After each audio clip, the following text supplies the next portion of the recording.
Alright, magandang araw sa inyong lahat mga pare. Ako nga pala si Paring RJ at welcome dito sa Paring RJ TV. Actually, hindi maganda yung araw natin. Ako po. Kasi si Pangulong Duterte, 'di ba naalala nyo yung interim release na ni-request nila o inappeal ng abogado o yung kampo ni Pangulong Duterte dyan sa Dahig, sa ICC.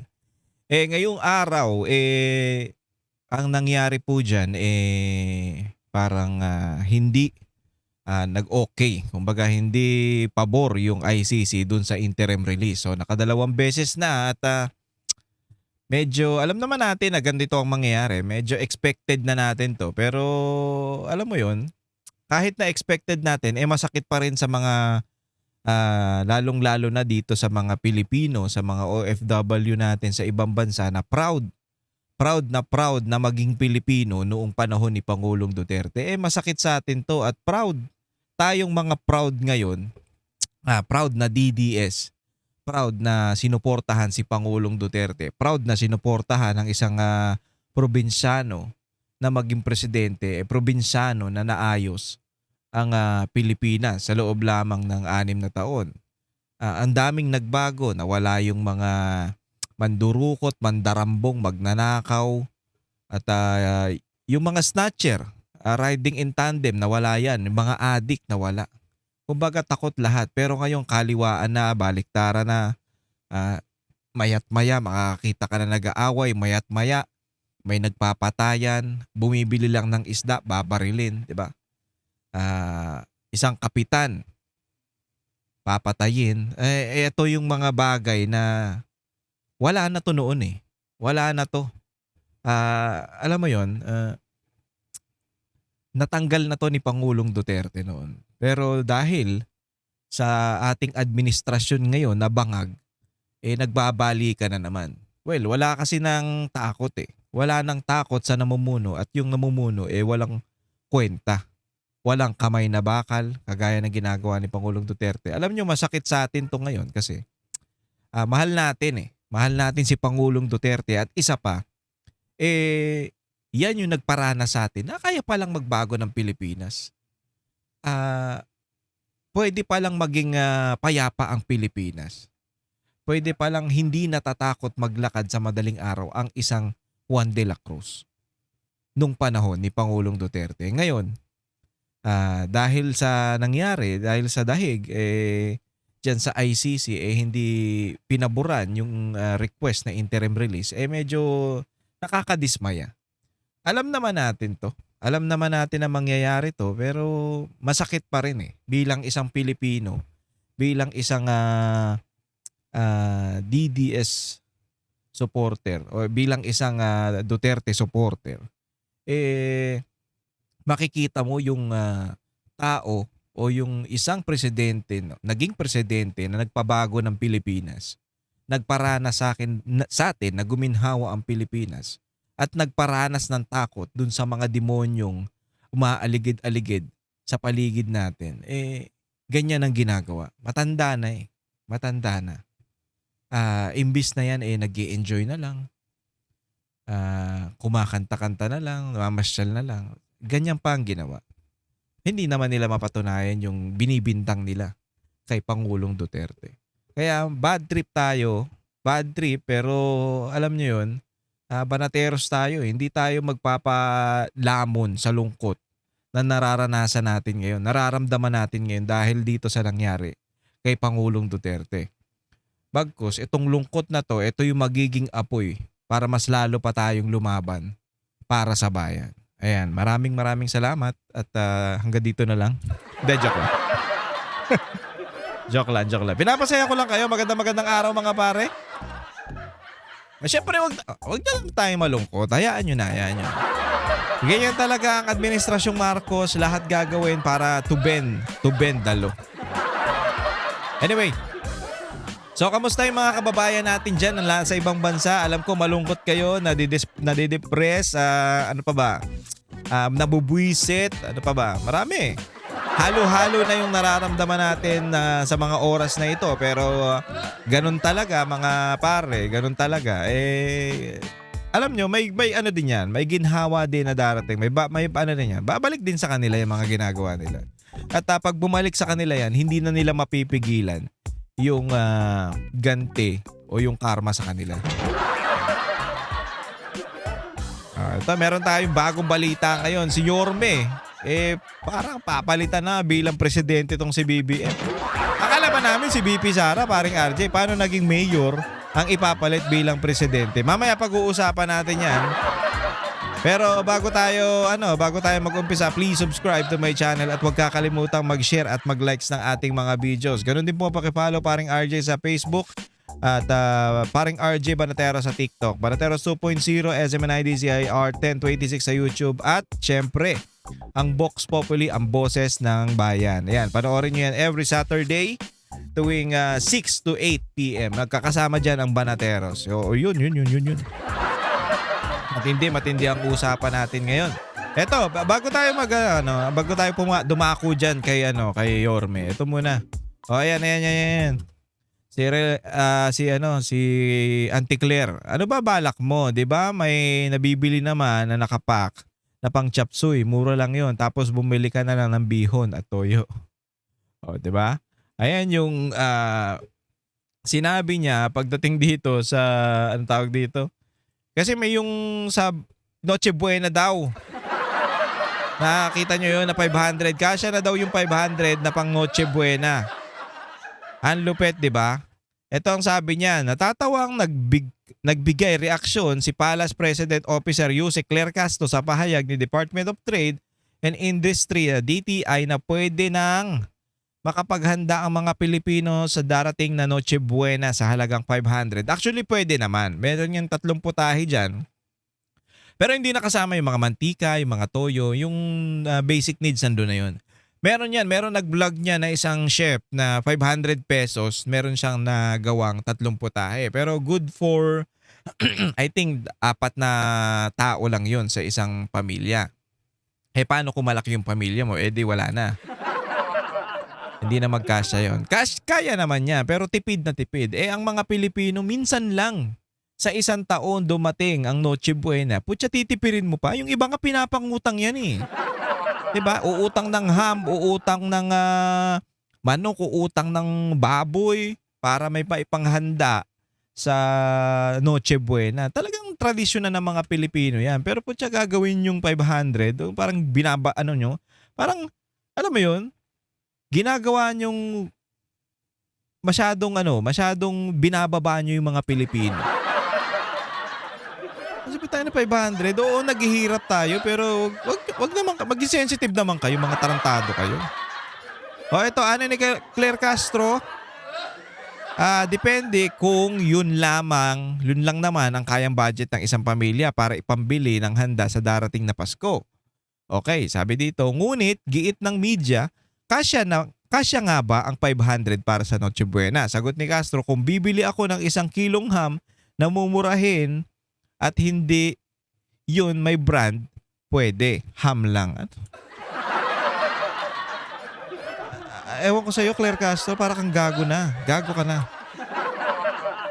Kasi isipin nyo, minsan lang dumating ang Kapaskuhan sa isang taon. Kumbaga, reward na yan natin. Kumbaga, reward na yan ng mga Pilipino o parang, alam mo yun, dito na tayo mararamdaman natin yung saya lang muna. Masaya lang muna tayo. Yung problema sa January na yon.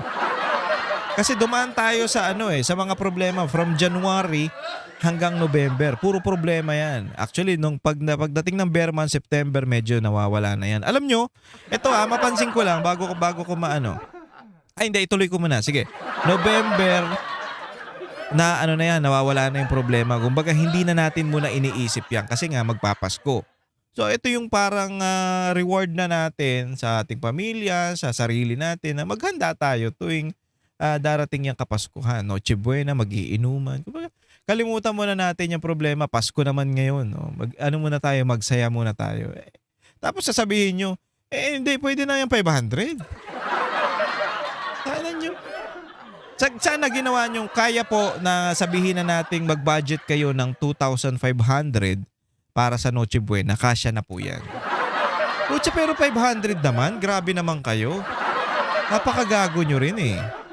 Anyway, alam niyo napansin ko kasi siyempre bilang isang, musician, bilang isang banda, pagdating ng bare months, pagdating ng September, marami na ngayang nagpapa-book sa amin, sa grupo namin ng, para sa Christmas party, para sa mga events nila. Minsan may events na kami September pa lang, nakaka-events na kami ng sabihin na natin na 5 gano'n. So madami na. Madami na 'pag September, pagdating ng October, ang dami na niyan. Tapos pagdating ng December namin puno na kami. Halos hindi na namin ma-accommodate yung ibang event dahil, wala ng schedule, eh. So pasahan na 'yan sa ibang banda, pasahan na 'yan sa ibang, entertainer para ma-accommodate yung kanilang mga Christmas party. Minsan nga nagsasabay-sabay pa 'yan sa isang, araw, eh. Minsan meron kaming lagare sa umaga, sa hapon Christmas party nila. After nung Christmas party ng hapon, takbo naman kami dun sa panggabi. So, pagod talaga 'yan at, yung pagod na yon nakakatuwa kasi iba, diyan nabawi ang banda during this, holiday season. Bare months, ayan medyo diyan na bumabawi ang banda kasi pagdating ng January hanggang ano wala ng mga tugtog 'yan kahit sa mga bar mahina. So dito bumabawi yung mga musikero. Ngayon, napapansin ko, anong petsa na parang wala pa rin. Yung December namin ngayong December, kokonti lang. Tapos yung iba nagba-back out. Hindi ko alam kung tapos sa bar imbis na 'pag bare months ang dami na kaming ano niyan, tip na nakukuha niyan, ang dami na. Oo, ano na yan, hindi kami umuuwing luhaan niyan 'pag bare months na. Pero ngayon grabe, ang hina ng mga bars, ang hina ng mga events, hindi ko alam kung dahil malas tayo. Kasi depende yan, nung panahon ni Pangulong Duterte actually, ang dami pa ngang nainis nun kasi yung bar, ang bar kasi dati hanggang ano yan, ginagawa yan hanggang, 4:00, 3:00. Pero sabi ni Pangulong Duterte, "Hindi, i-less natin yan." Kumbaga, ontian natin, kumbaga iksian natin yung, oras ng bar hanggang 12 lang, hanggang 1:00 lang, hanggang 2:00 gano'n. So maraming nagalit. Pero nung panahon na yun, kahit hanggang gano'n lang yung oras, ang daming tao sa bar. Kumbaga, hindi mo mararamdaman na lubog tayo. Ngayon putsang ina ramdam na ramdam namin talaga, eh. So nakuwento ko lang naman, ramdam na ramdam yung kahirapan ng Pilipinas sa panahon na 'to, naku po. Ay naku, parang malabo yung camera natin, ah.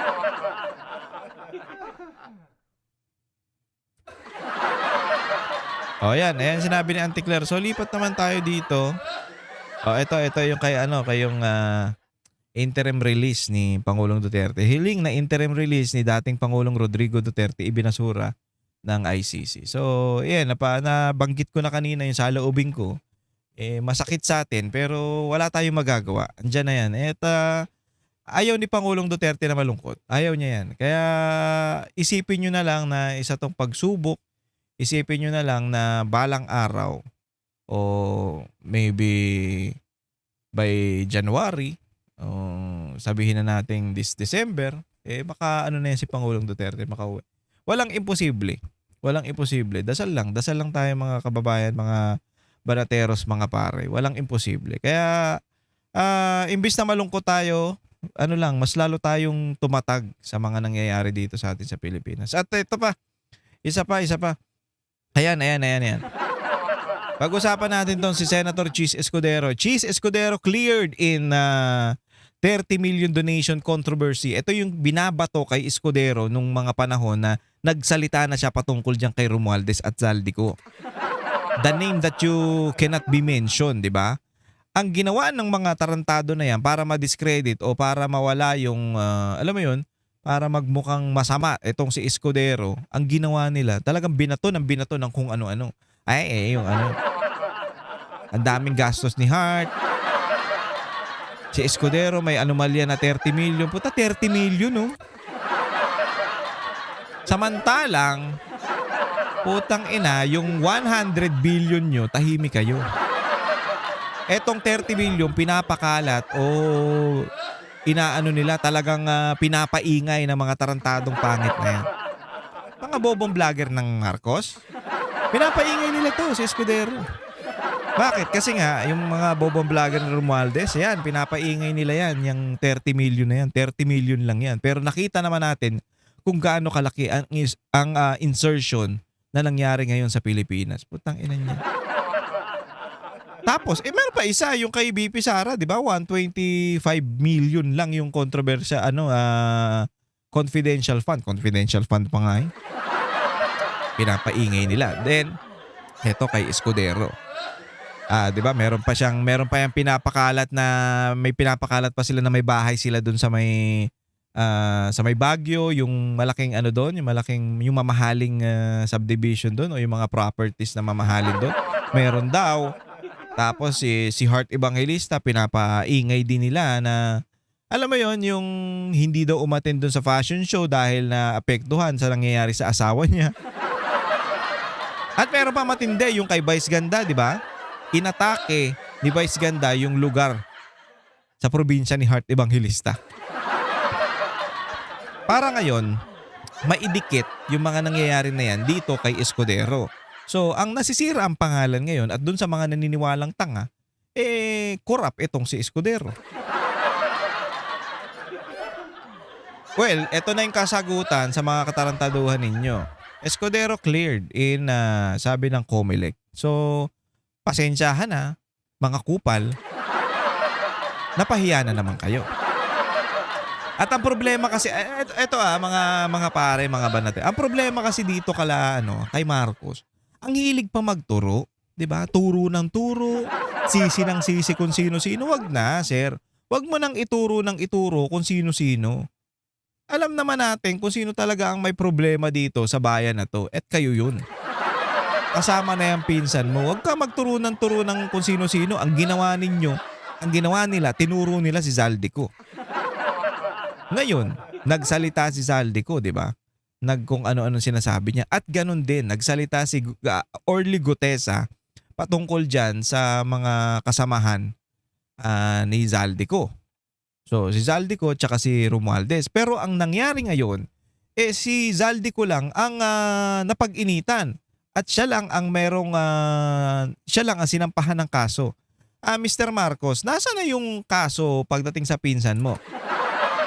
Di ba sabay naman silang inimbestigahan o sabay naman na binanggit ni Orly Gutesa yan dalawa na yan.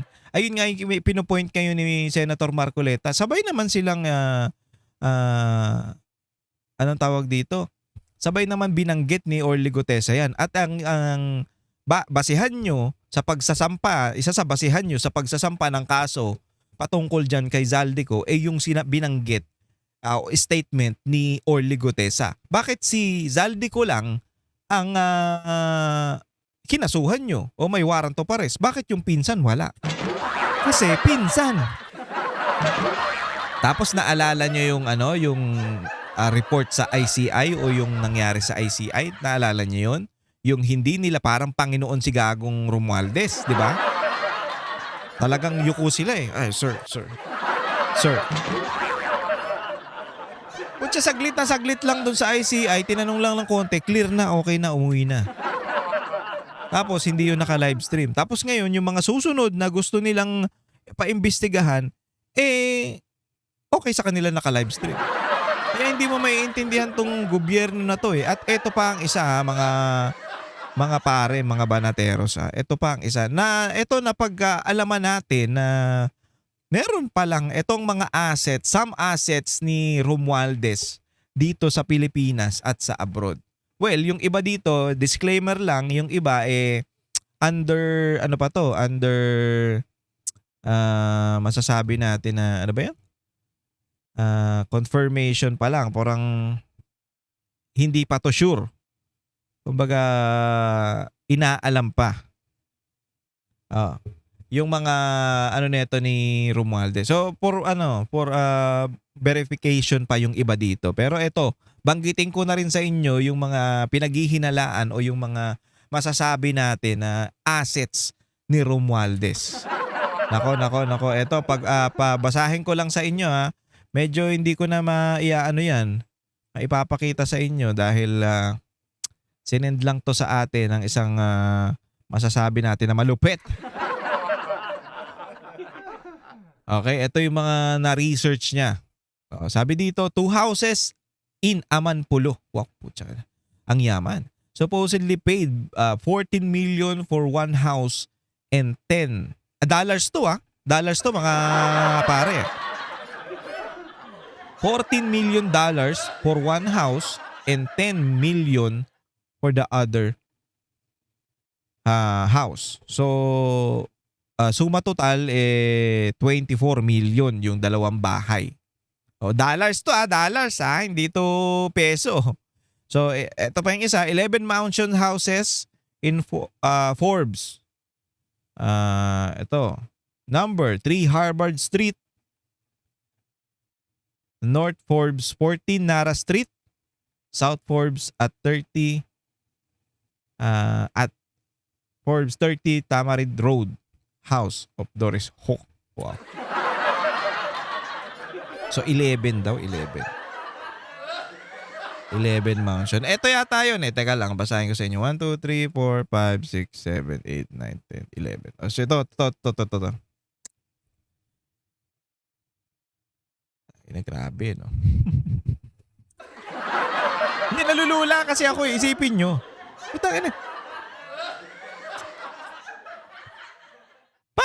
Paano ka makakabili ng ganyan ganyang kalaking mga bahay, ganyang mga mamahaling properties kung ikaw ay isang speaker lang naman? Hindi ko minamaliit yung pagiging speaker, pero putya, paano?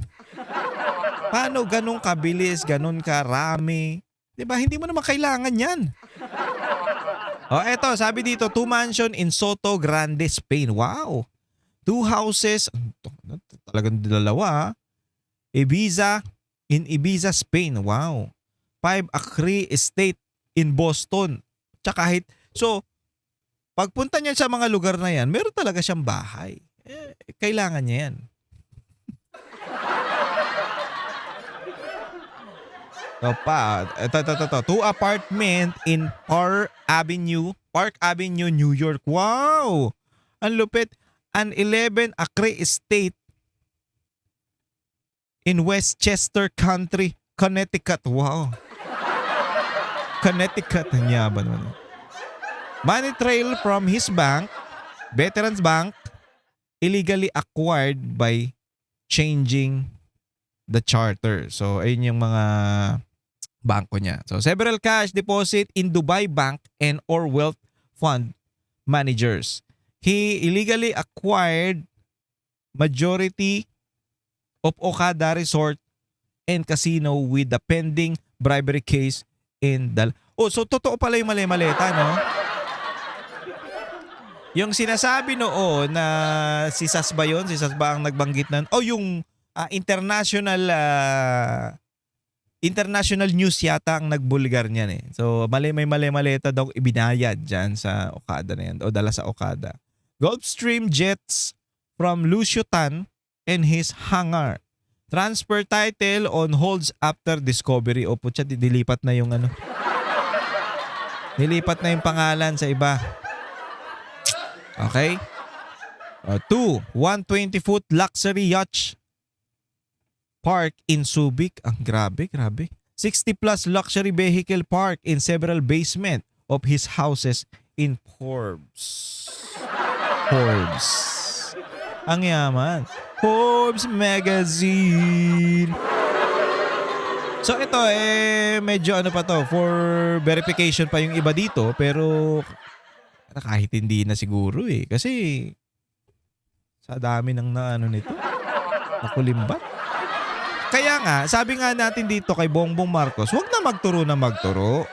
Wag nang ipinpoint sa iba pag nabanggit kayo, pag nabanggit yung pangalan nyo, aatakihin nyo. Kagaya nga ng ginawa nyo dito kay Senator Chis Escudero. Nabanggit si Romualdez. So siya ang binuputukan, siya ang inaatake. 'Di ba? Ayan ang trip nyo Tapos sunod si Senator Villanueva, 'di ba? Inatake rin ng inatake yan. Lahat na lang ng inaatake nyo. Hindi ko kayo maintindihan. So, yung mga paturo-turo ni Marcos, yung paturo-turo niya, yung pabintang-bintang o sasabi-sabi niya na, ay, wala pa namang kaso yung pinsan ko, pero if necessary, I will do it. Bakit ang tagal? Inuna niyo si Saldico, bakit? Kasi si Saldico na ang nagbubunyag ng mga katarantaduhan ninyo. At eto ang malupit, may pruweba. Kaya medyo malala eh. Ay nako.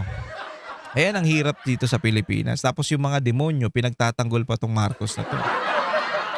Pinag-aano pa nila, tatanggol pa nila, pinagmamalaki pa nila na BBM sila. Ang ina nyo, addict yan. Ay, sorry. Yung kay Amy Marcos, di ba? Addict daw yan. Ito. Panoorin natin. Ito kasi, ito yung main topic natin ngayon, mga pare. Ito yung main issue natin o yung main news natin. Si Yorme nagbukas ng panibago niyang masasabi natin na condominium para dun sa mga mahihirap, para dun sa mga squatter. 'Di ba? Naalala niyo yung condominium? Ang ganda, 'di ba? Saksi ako diyan at alam ko yung loob niyan kasi meron kaming isang kasamahan na musikero na si Kuya Ariel na best friend ni Isko.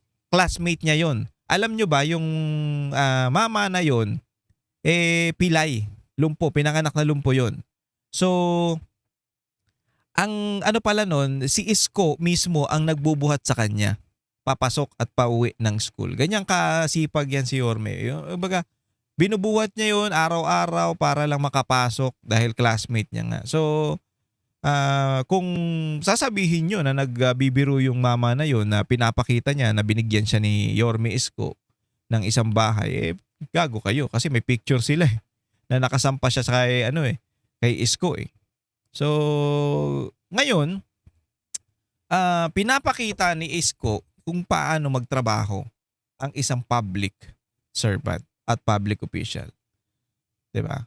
Ngayon, mapapahiya kaya si dito ba yung picture? Wala yata dito. Teka lang, tingnan ko. Ay, wala. Teka, ito. Ipakita ko muna sa inyo to. Nakalimutan kong ilagay. Ayan. Tapos ito pang isa. Gawin nyo na lang ng caption. O ako maglalagay ng caption. Ito muna. Ayan. O, ayan. Hangang-hanga si Gago, di ba? O. Ay, ang ganda ng Ang ganda ng pagkakagawa. Nakanganga eh. Si Yorme, yung ngiti Kumpare ko to, si Yorme. Yung ngiti Mr. President. Putya ganyan yung mga resulta ng walang ninanakaw. Parang ganun eh. Di ba? Pwede mo lagyan ng text bubble dito, speech bubble na ang resulta, Mr. President, ng gobyernong tapat at hindi nagnanakaw. May resulta. Ba't siya siguro siguro na si Marcos, no? Ang ganda pala tignan pag may na-achieve ka na na mga projects, no?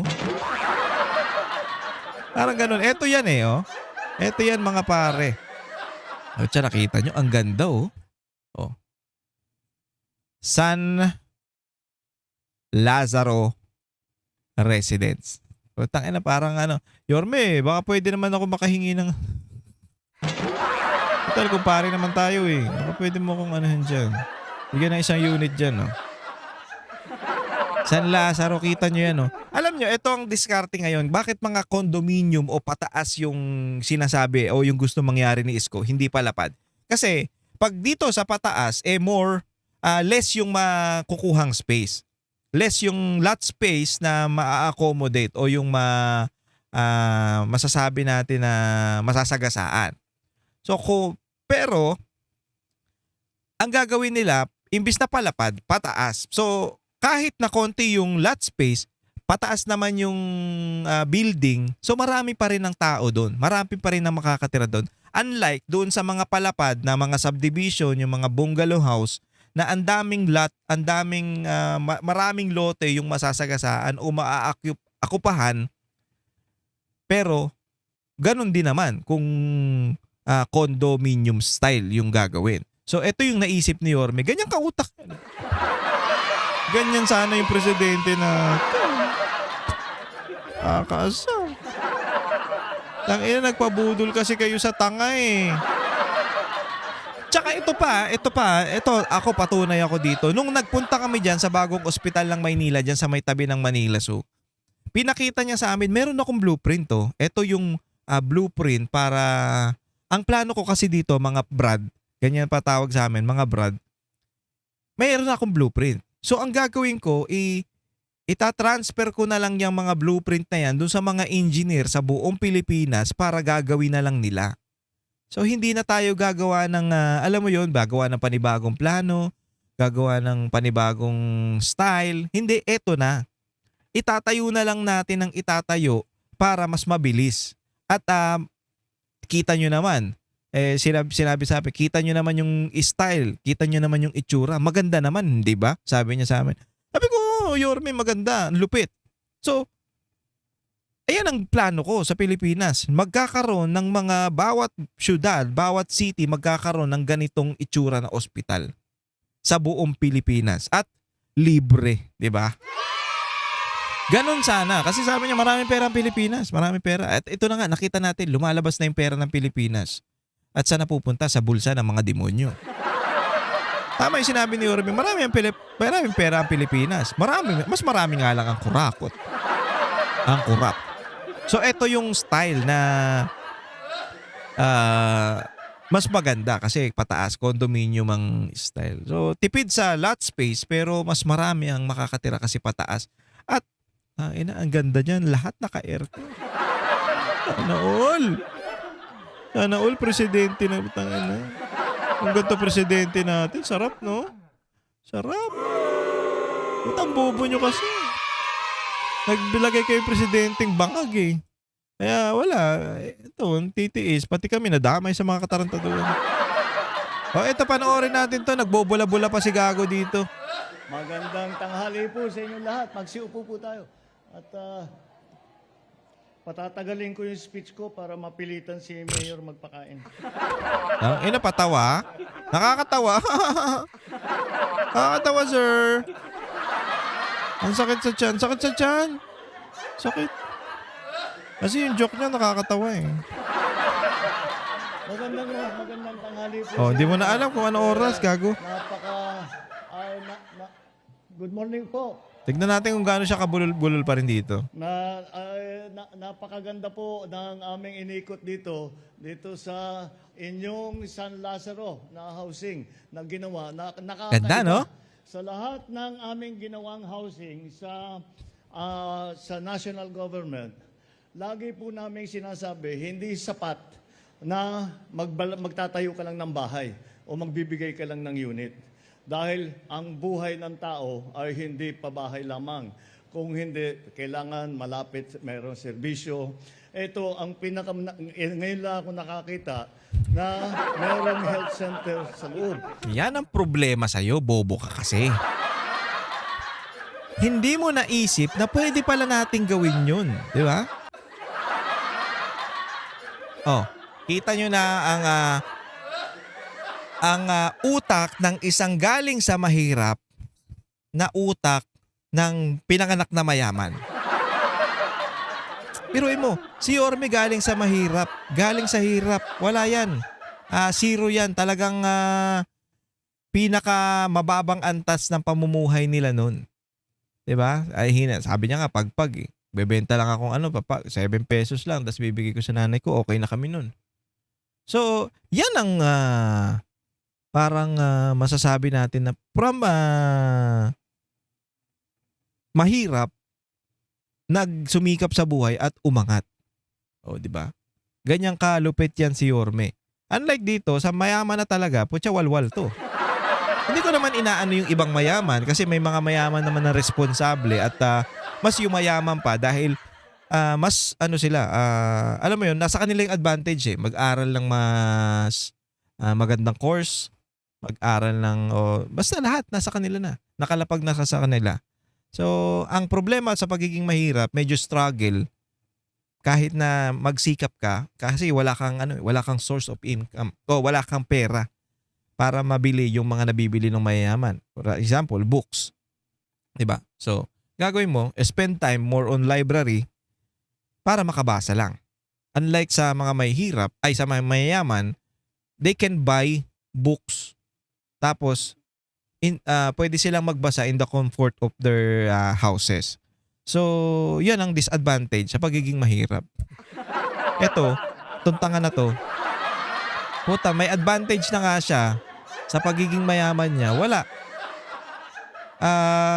Hindi niya inisip 'yon. At gusto pang ang malupit pa dito, gusto maglingkod sa bayan. Wala namang alam. 'Di ba? Kaya tignan niyo ang Pilipinas natin. Ang Pilipinas ngayon, puta, sabog. Gulo-gulo ba? Gulo-gulo. O sige, tuloy natin 'to. Kaya yung mga nakatira dito, hindi na kailangan lumabas pa ng building nila. Kung meron silang karamdaman, doon sila pupunta. Nakita ko nga yung malaking karatula, nakalagay doon, PhilHealth. Ang bobo talaga to, wala talagang alam. Kasi, eto para lang yung para lang yung sa isang barangay, merong health center. So, pag meron ka nararamdaman, halimbawa, doon ka sa citizen ka o doon ka nakaano sa isang barangay, halimbawa, poblasyon 1. Sa poblasyon 1, merong health center. So, ang gagawin mo dyan, pag may nararamdaman ka, pupunta kang barangay, health center. Ganon din yan. Yung ginawa ni Yorme, imbis na doon sa barangay mismo, pumunta yung mga tao na may nararamdaman, doon na sa may building.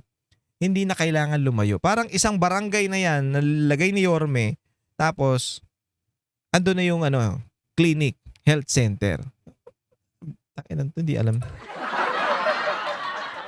Pero ang galing ni Yorme kasi kung iisipin mo, binigyan ko na kayo ng pabahay. So bahala na kayo dun sa mga kailangan nyo pang iba. Pero hindi ganun katindi si Yorme. Kaya nga, eto magkasundo to talaga na magkadikit to si Senator Bongo kasi mahilig sa pagtulong, lalo sa health. Sila yung parang gustong-gusto nila yung mas mapaganda pa yung health system natin dito sa Pilipinas. Kaya nga gusto nito ni Yorme patayo ospital Kasi naranasan niyang sumakitan tiyan at namimilipit lang sa hallway Kinikwento niya yun sa amin.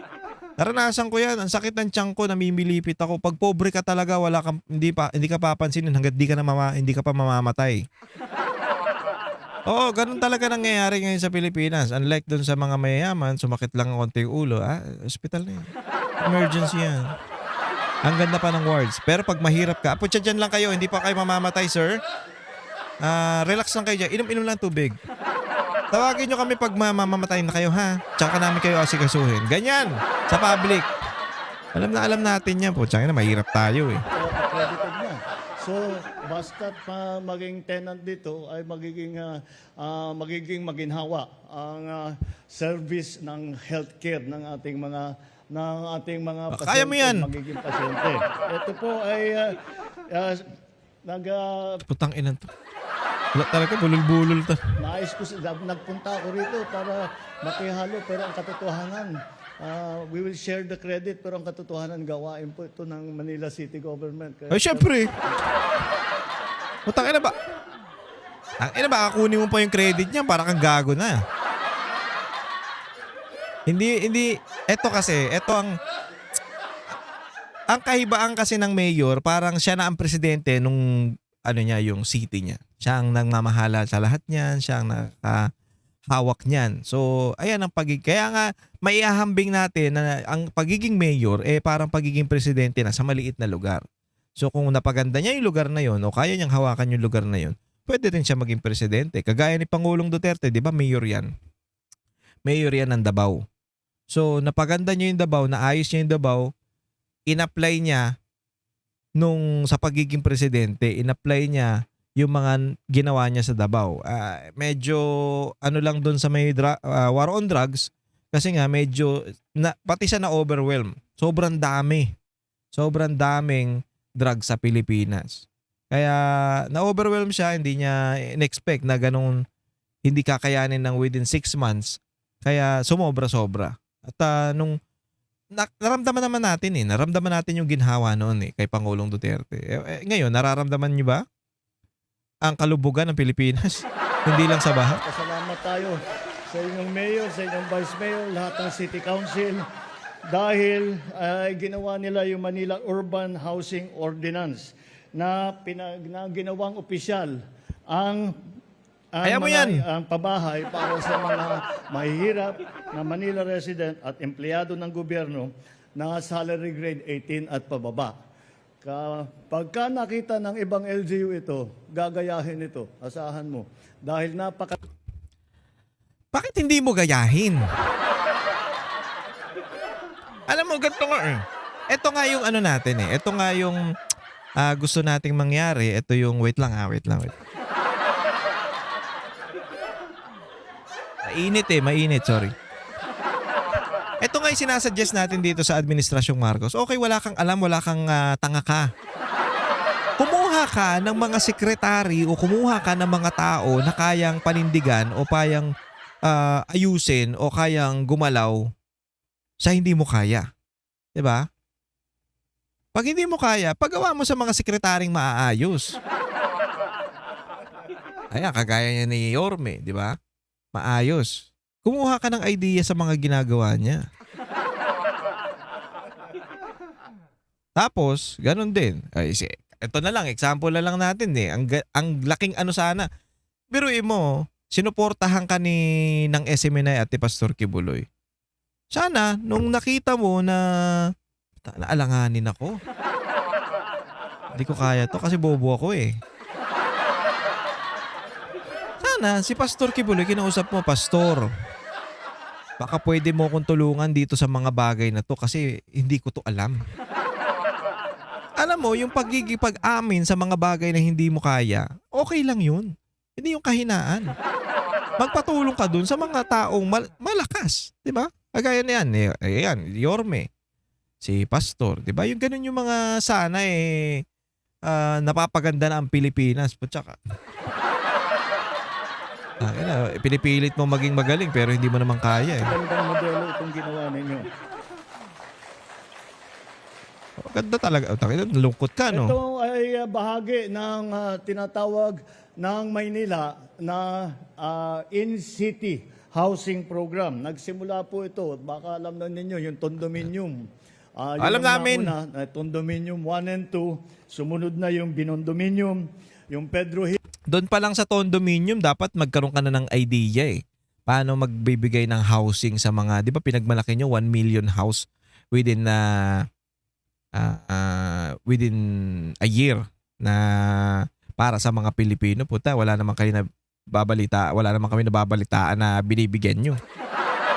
Ang nabalitaan namin yung classroom, na 22 classroom imbis na 2,000 classroom plus ang maipapatayo. Ang ginawa nyo 22, putang ina. Mababa pa sa mababa.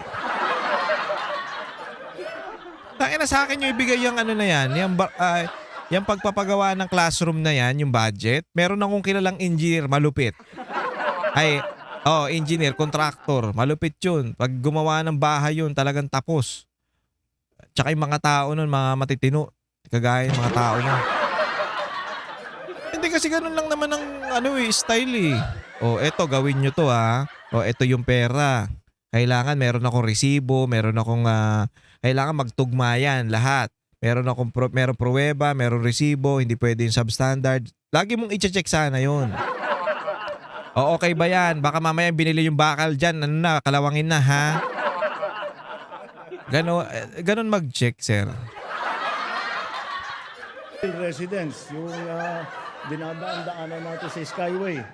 Tapos San Sebastian Residence at saka yung Baseco Community. Yung po ang dinaanan din po namin. Galing din po kami sa Baseco Hospital para makita kung ano yung mga facilities para sa ating mga kababayan doon. At masasabi ko nga ulit, napakaganda naman. At ang ganda, no? At sa palagay ko, si kagaya ng sabi ko doon sa Baseco, napakapalad ninyo na ang liderato ng lungsod ng Maynila ay talagang malapit sa tao, nauunawaan ang pangangailangan ng ating mga kababayan at hindi lamang nauunawaan kung hindi ginagawang kaagad ng solusyon. Ang swerte ng Maynila, ang malas ng Pilipinas sa'yo. Pinuin mo, ikaw na mismo nagsabi na ang liderato ng Maynila ay malapit sa tao at ginagawang kagad ng solusyon yung mga bagay na pwedeng gawa ng solusyon. Ikaw, putyang ina, anong ginagawa mo ng solusyon? Ha? Yung mga kalaban mo sa politika trabahuhin, kagaya ni Pangulong Duterte at ni Pastor Kibuloy. 'Di ba? Yung iba pa, marami pang iba diyan na tinatrabaho ka. Ayun ang inaatupag ninyo. Pag-away sa China na nagmukha kang tanga. Lumapit ka bigla na nakipagkamay ka doon. 'Di ba nakakahiya? Ikaw na nagsabi, ang gobyerno ng Maynila ay malapit sa tao. Alam nyo, kung naging presidente lang talaga to si Yorme, butya, ang saya natin. Hindi naghihirap ng ganito ang Pilipinas. Sinasabi ko sa inyo. Hindi natin makikilala yan si Zaldico, yan sila Alcantara, yan si Orly Gutesa. Hindi natin makikilala yan mga yan. Yung Diskaya, hindi natin makikilala yan. Kung si Yorme ang naging Pangulo ng Pilipinas, wala eh. O tsaka anong ginawa niyo? Binoto niyo yung tanga. Naiinggit nga ako, sinasabi ni Ano ka putang ina, nainggit ka? Sa'yo lahat ng kapangyarihan, presidente ka ng Pilipinas, resources na nakakapag-insert ka nga ng ano eh. Di umano eh. So nasa iyo lahat eh. Tapos maiinggit ka dun sa isang mayor na umaasa sa national government. Na umaasa na magkakaroon ng budget at ginagawa yung trabaho, bakit ka naiinggit? Naiinggit ka na kaya niyang gawin yung pagtulong, 'di ba? Naiinggit ka na kaya niyang magtrabaho? Naiinggit ka na may na resulta yung mga ginagawa niya, yung pagpupuyat niya? Unlike sa'yo na wala kang tulog pero wala ka ring nagagawa. Diba? Naiinggit ka na nagtatrabaho yung mama? Trabaho ka rin. Yung isang housing na ginawa na sa 3 months. Ilang unit yun? Tangina oh. 3 months. Within 3 months, 200 unit ang nagawa. Ikaw. Classroom mo, 22.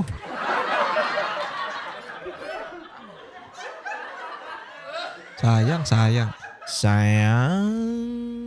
Binoto nyo ang tangang bongbong na to.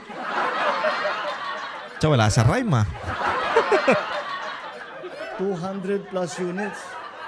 Amot po, inang galing Paano niya nagawa yun, no? Ay, hindi pala siya kurap. Kaya niya nagawa yun. Nagtataka lang. Inosente lang ang magtataka. 200 units, no? Inang galing naman pala, Yorme. Hindi ko kaya yun. Ba't di ko kaya yun?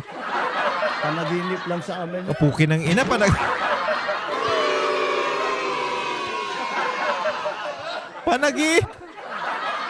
Panaginip lang sa inyo. Putang ina kasi, puro kayo. Tapos, paano ka mananaginip kung di ka natutulog, gago? Ikaw Sa NHA at saka sa DSUD na ganun kabilis. Hindi kasi ganito yan, Mr. Marcos. Kung meron kang political will, kung talagang nasa puso mo yung pagtulong o yung pagtatrabaho para sa mga Pilipino, kumbaga, pagiging public servant, kung nasa puso mo yan, hindi yan magiging panaginip. Lahat yan kaya mong gawin kasi presidente ka eh. Lahat pwede mong gawin. Lahat kaya mo. Na pagtulong sa tao. Lahat kaya mong ibigay o ilatag sa mga Pilipino. Puta, yung 20 pesos nga hindi mo nagawa eh. Ang sabi nga ni Yorme, naalala ko nung panahon ng kampanya, yung sinasabi nito ni Bongbong Marcos na 20 pesos na bigas, hindi kaya yan. Hindi talaga kaya yan. Na ilagay yan sa market. Well, ang gagawin natin ngayon, the national government, kung ako magiging presidente, ito si Yorme to kung ako magiging presidente, gagawin natin, tutulungan natin yung mga magsasaka natin na bigyan sila ng ah, pananim ng binhi, di ba? Lilibre natin yung binhi tsaka yung mga pataba sa kanila. Tapos habang ginagawa natin yung modernization para sa pagsasaka, sa agriculture, ganun ang ginagawa natin. Para ngayon, imbis nagagastos pa sila doon sa mga binhi para doon sa mga bigas, ang mangyayari, mas mababa yung benta na nila. Bakit? Kasi nilibre na natin yung mga, imbis na bibilihin nila ng I think 18 pesos yata yan, 17 pesos kung hindi ako nagkakamali. Mas makakatipid, mas mura nilang maibebenta kasi wala na silang puhunan. So, pwede nilang ibenta ng mas mababa kasi yung puhunan, tayo nang sumagot. Ganun ang mangyayari. Pero hindi kaya yung 20 pesos na bigas. Sabi nga ni Yorme, kung hindi ako nagkakamali, ang pinakamababang kakayanin is 35 na magandang bigas. 35, 32, mga ganun.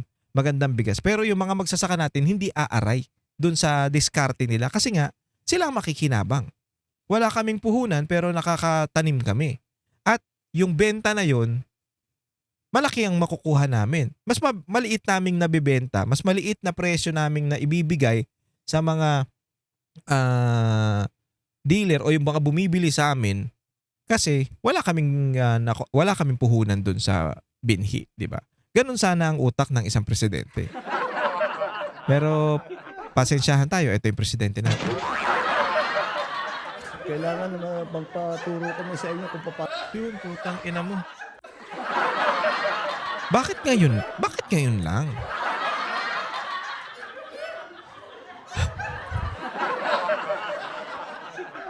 Puta, matatapos na yung termino mo. Gusto ko na nga bumaba ng mga Pilipino. Gusto ko na nga tanggalin ng mga Pilipino. Ngayon ka lang nagpaturo.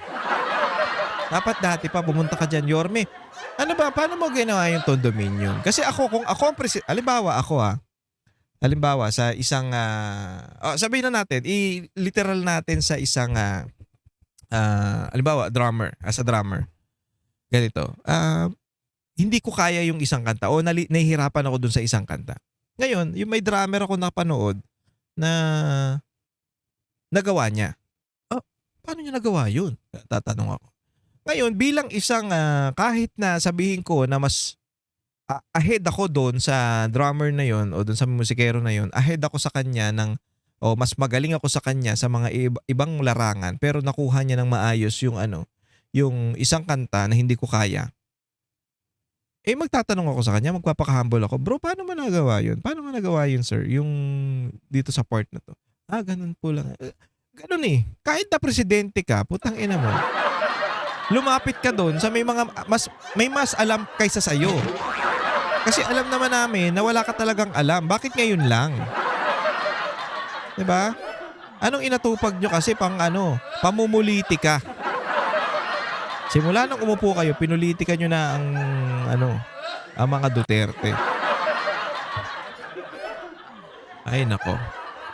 Papaturo daw siya. Ano ginagawa yan? Ikaw na mag-in-charge doon para mabilis ang pabahay natin. Nakakatawa.